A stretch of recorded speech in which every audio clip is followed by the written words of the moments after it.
Today, we are going to honor and pay homage to the strength, power, and resilience of African Americans. It is the 400th anniversary of the transatlantic slave trade.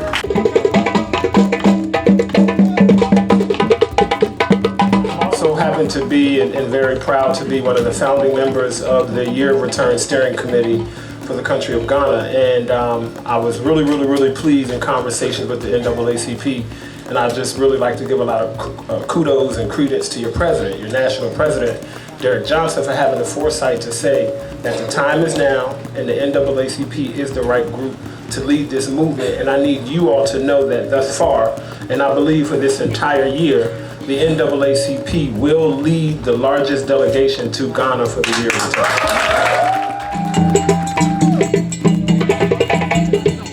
This history of 1619 starts at Point Comfort. John Rolfe documented 20 and odd Africans arriving in 1619 in what is today Fort Monroe in the city of Hampton. At least 3 of those Africans, including Angela, arrived here at Jamestown.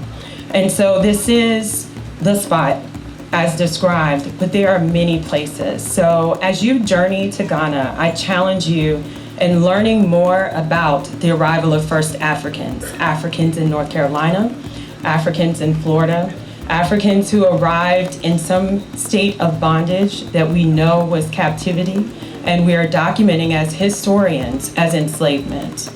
And in doing that, thinking about continuing that legacy and continuing to fight for equality for all people. Here we are in Jamestown, where slave trade occurred. That sets the stage of what was to come: ownership, racism, and more. But the NAACP was born in 1909 after several centuries of racism. We know that in 1892, Virginia first lynching was documented, the death of 43-year-old Isaac Brandon in 1892, the father of 8 seized by a mob from Charles City County Courthouse and then hanged from a nearby tree.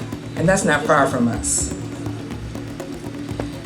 In the last 100 years, we have experienced many transitions, and the NAACP has been an integral part in the civil rights force in Virginia. 400 years ago, our first enslaved ancestors were brought to this foreign land, this spot, and forced into generations of free labor. If we are not careful, there are those who would take us back. Today, we stand here as their descendants, empowered by their legacy, emboldened by the knowledge that we built this country. Let me repeat that. Emboldened by the knowledge that we built this country, and enlightened, we hope, from today's experience and the experience of this trip. We